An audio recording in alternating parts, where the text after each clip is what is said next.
Buenas tardes, tengan todos ustedes. En primer lugar, quisiera agradecer la invitación a participar en este foro a don Fernando Martín y les deseo pues mucho éxito en las diferentes ideas y conceptos que se van a desarrollar aquí en este lugar el día de hoy, mañana y lo que tuvimos el día de ayer. En primer lugar, quisiera yo referirme a don Ernesto Fernández Hurtado, quien falleció recientemente porque fue un pilar en la política de fomento al turismo para los centros integralmente planeados. Ayer hubo un reconocimiento muy amplio para él, como es el caso de Cancún y de Ixtapas y Guatanejo. Don Ernesto, como funcionario del Banco de México, además de haber sido un gran banquero central, fue un visionario de los fondos de fomento. Esta política de impulso y de apoyos financieros la vimos en el Banco de México en los años 60 y 70 para el sector agropecuario con FIRA, para la vivienda con FOBI, para la exportación manufacturas con FOMEX, para el turismo Infratur, que se convirtió en Fonatur, para la industria manufacturera competitiva con FONEI y para el impulso de las actividades comerciales con FIDEC. Hoy en día solamente se tiene al FIRA en nuestro Instituto Central y los demás se traspasaron a los bancos de desarrollo existentes. Don Ernesto, ya como director general del Banco de México, dedicó mucho tiempo a estos fondos de fomento, que también se conocen como Banca de Desarrollo.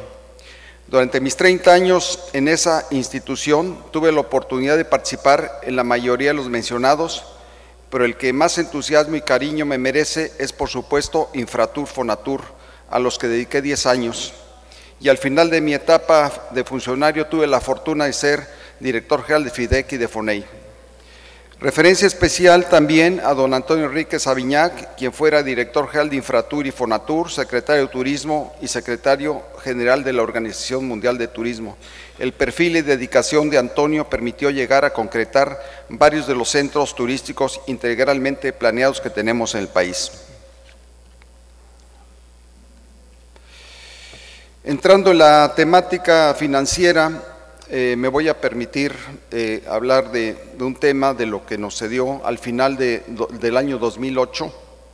Se inició un receso en la economía de los Estados Unidos que se prolongó en casi todo el año 2009, siendo una evolución que impactó negativamente a los países emergentes y al resto del mundo. El origen se debe al enorme crecimiento del endeudamiento público de los Estados Unidos, que llevó a una elevación abrupta de las tasas de interés. Esto causó un aumento en las mensualidades de las hipotecas de tasa variable y propició un alto índice de morosidad en su pago en los Estados Unidos. Asimismo, las políticas laxas de otorgamiento de crédito también incidieron en la morosidad. Esta situación derivó en un fuerte impacto en las finanzas de varias de las principales instituciones financieras de ese país. La primera reacción en la crisis de Estados Unidos fue buscar culpables, y esto fue enfocado a diversos grupos. Los banqueros, quienes controlan una gran parte de la riqueza, ya que arruinaron a accionistas, clientes, empleados y a la economía, mientras que ellos mantenían sus jugosos bonos. Las agencias calificadoras, por las altas calificaciones, obligaciones respaldadas por créditos inmobiliarios, en donde se destacó el conflicto de interés, ya que estas agencias reciben su pago de los propios clientes emisores de deuda. Los fondos de cobertura, que buscaban proteger a los inversionistas, aunque estos aceptaron operaciones con altos niveles de apalancamiento. Los banqueros centrales, cuyas políticas monetarias laxas impulsaron las burbujas de activos inmobiliarios y financieros. Los reguladores, que fueron causantes de proteger los intereses de los inversionistas, sabiendo que dentro de un mundo globalizado el capital busca los lugares en donde se tiene la más reducida regulación. Los gobiernos, quienes han aceptado las fuerzas del mercado, la creación de productos bursátiles y la globalización dentro de teorías económicas que entienden superficialmente. Les hago referencia a esta temática porque todo lo que vivimos en el año 2009 va a tener una consecuencia sobre condiciones más estrictas y más conservadoras de otorgamiento del crédito. México, un país estrechamente ligado a la economía de Estados Unidos, sufrió un agudo receso, principalmente por el impacto de las exportaciones manufactureras y en los flujos de inversiones, turismo y remesas. Baste señalar que el PIB se redujo en 6.1% en 2009, como consecuencia de las menores exportaciones, menos 21%, turismo al interior, menos 15%, remesas, menos 16%. El Banco de México reporta que para 2010 los turistas que ingresaron al interior del país ascendieron a 12.8 millones de millones, con un incremento del 8.4, aumento que todavía no supera la caída del año anterior. Tomo nota que no incluye al turismo fronterizo con pernocta, que representa 9.6 millones adicionales. Alejandro Monroy ya hizo un desglose de todo el tipo de personas que ingresan al país. Y el ingreso de divisas por ese concepto al interior se estima en 9.357 millones de dólares, superior en 8.5%, pero también inferior a la cifra alcanzada en 2008. Sin embargo, es estimulante ver que vamos creciendo nuevamente. El estímulo económico pasa a ser un importante factor para reducir el impacto de la recesión pasada y para impulsar la economía para alcanzar mejores tasas de crecimiento. Por ello, es preciso enfatizar la importancia que reviste el impulso al sector turístico. Vale la pena agregar que la mejor inversión social es aquella que crea empleos permanentes, y el sector turístico en todas sus modalidades es intenso en la utilización de mano de obra. La primera acción tiene que estar dirigida a reavivar la derrama de financiamientos de las instituciones crediticias establecidas en México. Y segundo, buscar que las instituciones de fomento económico y o bancos de desarrollo del sector público verdaderamente participen y hagan real su función. Se debe señalar que las instituciones financieras de México permanecieron estables en este periodo de crisis, aunque sí resintiendo los problemas de la baja de la economía en el año 2009 y un mayor nivel de desempleo con los consecuentes efectos sobre el negocio bancario. Para 2010 se les ha visto muy fuertes y por lo tanto deben retomar su papel de impulso al sector. Como ejemplo, podemos comentar que hace unas semanas los periódicos en su sección financiera comentaron que un importante banco de nuestro país aporta el 40% de las utilidades a su matriz domiciliada en otro país. Y hace 3 días se anunciaron las utilidades generadas por otro de los grandes bancos de México y habla de una cifra superior a los 20,000 millones de pesos. O sea que estamos hablando que los bancos tienen dinero. Los proyectos del sector turístico requieren de financiamiento a corto, mediano y largo plazo para complementar los recursos propios de los inversionistas. Deben estar dirigidos principalmente a apoyar el flujo de nuevas instalaciones inmobiliarias de diversas características, como pueden ser hoteles, condominios, comercios y otros productos turísticos, inclusive necesidades urbanas, que se han mencionado algunos temas de las necesidades urbanas. Sin embargo, es preciso señalar que se debe buscar un impulso financiero ordenado y cauto. Para no caer en esquemas con excesos, los créditos tienen que sustentarse en una razonable capacidad de pago, mirando hacia el futuro, en donde existen diversos tipos de incertidumbre sobre la evolución económica y en las expectativas del comportamiento de los mercados. O sea, hay que tomar en cuenta muy cautelosamente. Se debe tomar en cuenta que existen normas y legislación para que sea cuidadoso el proceso de otorgamiento de créditos en México, sobre todo considerando que los recursos que serán utilizados provienen de depósitos del público, de nosotros. Las autoridades financieras son muy enfáticas en proteger los intereses de los cuentavientes y además de prevenir que los recursos públicos de los impuestos tuvieran que ser utilizados para cubrir la falta de liquidez por insolvencia de alguna institución financiera. Hay que ser cautelosos porque esto sucedió en Estados Unidos. Por otro lado, el crédito se otorga para impulsar que se otorga para impulsar algún proyecto deben ser recursos complementarios al capital aportado por los socios o por la empresa. Un apalancamiento moderado impulsa la rentabilidad de un proyecto sin poner en peligro la recuperación de los préstamos. Con los excesos se llega a un desbalance peligroso que podría ocasionar daños a todos los involucrados, a los financieros, a los cuentavientes y accionistas, y por otro lado, a los inversionistas, adquirentes de preventas, proveedores y a la comunidad. Existen diversas fuentes de recursos para créditos y las más cercanas son las del sistema financiero que tenemos en el país. Es posible que algunos inversionistas, por su red de negocios, puedan acceder a fuentes externas, pero esto es solamente para algunos. En general, tenemos que ver la forma de hacer efectiva la disponibilidad del crédito, y esto muchas veces se logra con un buen historial crediticio y con las garantías correspondientes.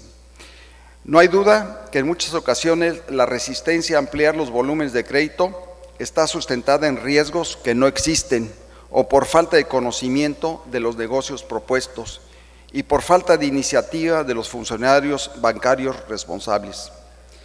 También es frecuente que se prefiera en forma más tranquila colocar los recursos crediticios en operaciones de corto plazo al consumo, las conocidas tarjetas de crédito, y para apoyar el capital de trabajo y la operación diaria de los negocios.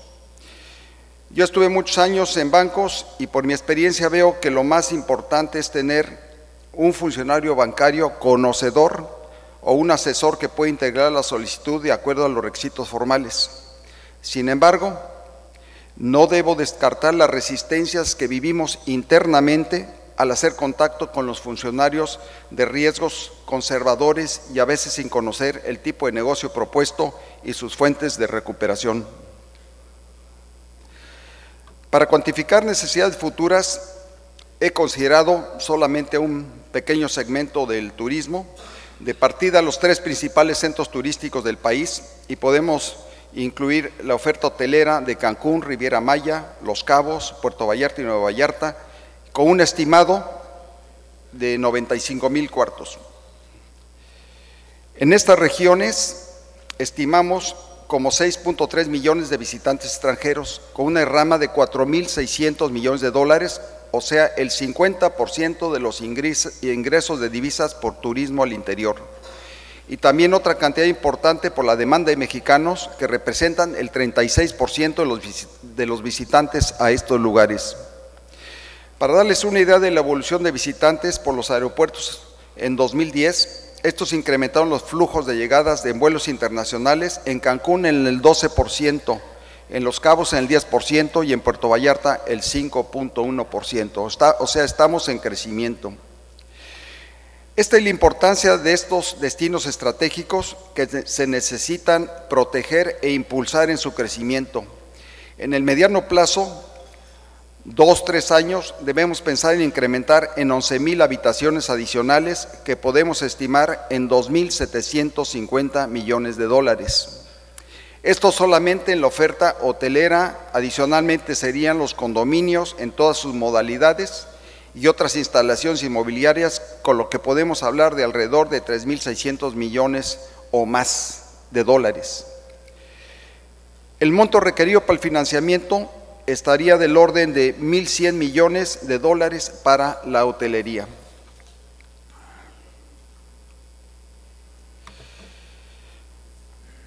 Para fomentar nuevas inversiones en proyectos productivos, también se deben contemplar los instrumentos de fomento del gobierno federal, y es especialmente importante dirigirlos hacia aquellos que tienen una rentabilidad en el largo plazo.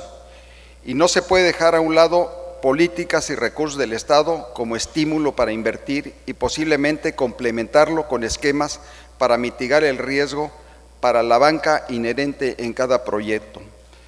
Estos mecanismos de fomento podrían diseñarse para proveer recursos complementarios de la banca y para mitigar el riesgo.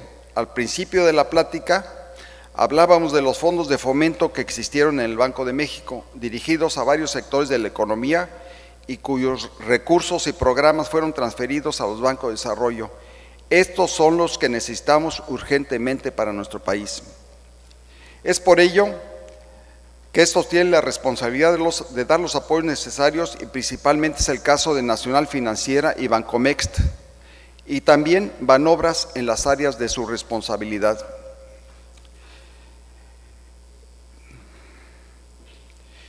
En materia de turismo, considero que existen varias zonas del país que requieren de una estrategia de impulso, en donde Fonatur también debe actuar como catalizador, y podemos decir que los puntos más importantes serían Huatulco y Loreto, que no han alcanzado los niveles que deberían esperarse.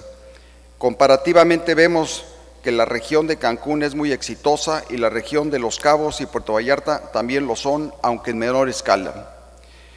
Existen otros destinos en donde la banca de desarrollo debía incursionar en forma definitiva, y es difícil enunciar estos lugares porque son muchos en todo el país, hablando de zonas de playa y zonas de interés cultural en el interior. En términos de volumen de visitantes, los de playa son los más grandes, pero esto no quiere decir que no debamos estimular en forma amplia otros diversos lugares. Espero que los puntos señalados en los temas financieros anteriormente, espero que los temas que he señalado anteriormente en el campo financiero hayan sido contemplados en el ambicioso acuerdo recientemente enunciado por el Presidente de la República y la Secretaría de Turismo. Yo vi y escuché sobre el eje número 4 que habla de financiamiento. Desgraciadamente no escuché ninguna cifra, ni cómo, ni cuándo, ni en qué forma. Yo pediría que pues hay un acuerdo que demasiado ambicioso, con que se lograra una parte de ello, siento que sería más que suficiente. Entonces debemos pues exigir que se cumplan los propósitos ahí señalados. Para concluir, quiero transmitir a ustedes que el financiamiento es una herramienta fundamental en el crecimiento de los centros turísticos, y que debemos buscar mecanismos de convencimiento, de impulso y, si se quiere, de exigencia a las instituciones financieras privadas y públicas que cumplan con su función y hagamos del turismo una verdadera prioridad nacional. Muchas gracias.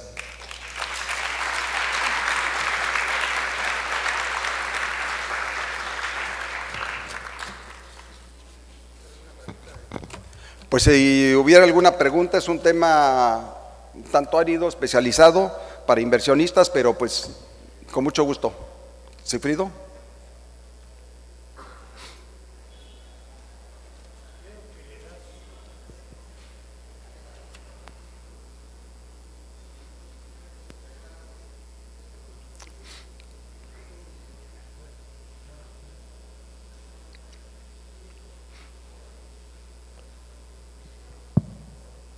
Bueno, veo que le das a Bancomext, a Nacional Financiera y a Banobras la función de financiar.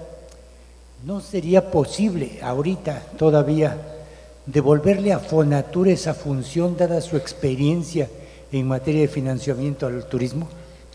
Yo creo que también es una opción importante, porque un organismo con Fonatur tiene el conocimiento de necesidades, y hablábamos del impulso, por ejemplo, de sitios que están totalmente desprotegidos como Huatulco y Loreto, y creo que se hizo la mención con Alejandro Morones y tú, Sigfrido, cuando hablaron, de que se requiere hacer más hoteles para poner en el mapa a esos lugares. Entonces yo creo que esa función debería de incorporarse, pero con recursos, es decir, luego se habla mucho de las funciones, de las actividades, pero no se le dota de las herramientas para hacer las cosas. Pero yo sí creo que también podría ser Fonatur nuevamente un financiero para impulsar los proyectos. Yo quisiera señalar que en relación a lo que preguntaba Sigfrido Paz Paredes, a mí me parece correcto y coincido con el planteamiento, tanto como la perspectiva de que reciba más recursos y que sea realmente una entidad financiera. Sin embargo, hay que advertir que en el ámbito legislativo, tanto en la Cámara de Senadores como en la de Diputados, hay por ahí un par de iniciativas, 2 o 3, creo que una por cada uno de los partidos más importantes, que promueve o propone la reincorporación de Fonatur al ámbito financiero netamente, quizá a través de la égida de Banobras o de alguna otra institución de banca de desarrollo, alejándola del sector turismo, lo cual me parecería a mí en lo personal pues un poco peligroso, porque desvincularía a una institución que ha sido fundamental para el desarrollo turístico de México del sector al que está prácticamente dirigido. Bueno, yo creo que, por ejemplo, Banobras lo estoy mencionando en función de las necesidades urbanas y de obra pública que se requiere hacer. Es una fuente. El sector privado también puede participar en créditos hacia los estados y municipios para fortalecer todos los aspectos urbanos. Bien, muchas gracias. Gracias.